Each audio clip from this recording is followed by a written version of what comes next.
காலை வணக்கம். எனக்கு அன்பான நண்பர்களே, இந்த வாரமும் இன்றைக்கும் உங்களோட சில சிந்திக்கக்கூடிய ஆலோசனைகளை, கருத்துக்களை கடவுளிலிருந்து உங்களுக்கு கொண்டு வருவதிலே நான் மிகவும் மகிழ்ச்சி அடைகிறேன்.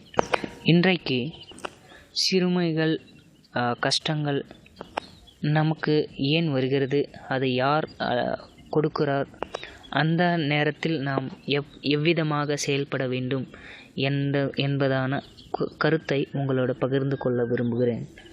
இந்த விஷயத்தை ஒரு சிறிய கதை மூலமாக உங்களோட எக்ஸ்பிளைன் பண்ண விரும்புகிறேன். ரீசெண்டாக நான் கரேபியன் குதிரைகளின் ட்ரைனிங் பற்றி படித்தேன்.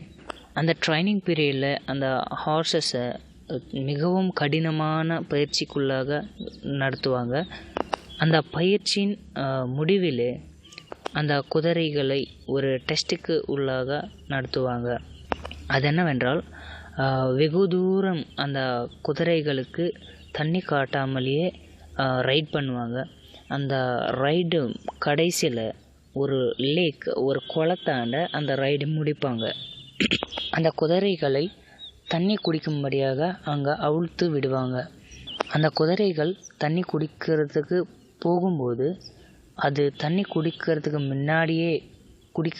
போகும்போது அது போயினே இருக்கும். தண்ணி குடிக்காமல் இருக்கும்போது அந்த ட்ரைனர்ஸ் ஒரு விசில் விட்டு அந்த குதிரைகளை கூப்பிடுவாங்க. எந்த குதிரை அந்த விசிலை கேட்டு உடனே தண்ணி கூட குடிக்காமல் உடனே திரும்பி அந்த எஜமானுக்கிட்ட போகுமோ, அந்த குதிரை மிகவும் த பெஸ்ட்டு கிளாஸ் ஹார்ஸாக தேர்ந்தெடுக்கப்படும். எந்த குதிரை அந்த எஜமானனுக்கு கீழ்ப்படியுமோ அந்த குதிரை த பெஸ்ட் கிளாஸ் ஹார்ஸாக தேர்ந்தெடுக்கப்பட்டு மிகவும் அதிகமான விலைக்கு விற்கப்படும். அவ்விதமாகவே கடவுளும் கூட நம்மளை 10 கூட 11வது வைக்க விரும்பவில்லை.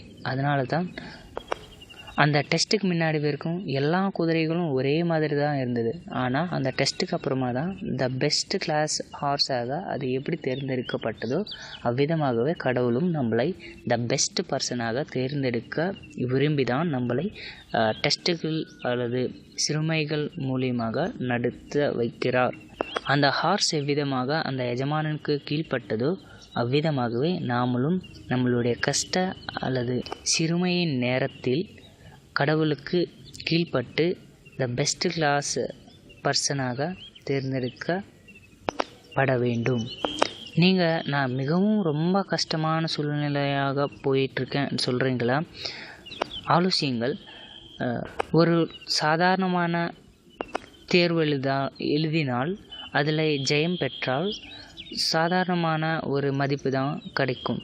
அதே தேசிய அளவான தேர்வில் பார்ட்டிசிபேட் பண்ணும்போது அதனுடைய டஃப்னஸும் ரொம்ப அதிகமாக இருக்கும். அதில் ஜெயத்தை பெற்றால் அதிலிருந்து கிடைக்கிற மேன்மையும் மிகவும் அதிகமாக தான் இருக்கும். இந்த ஆலோசனையோடு நான் முடித்து கொள்ளுகிறேன்.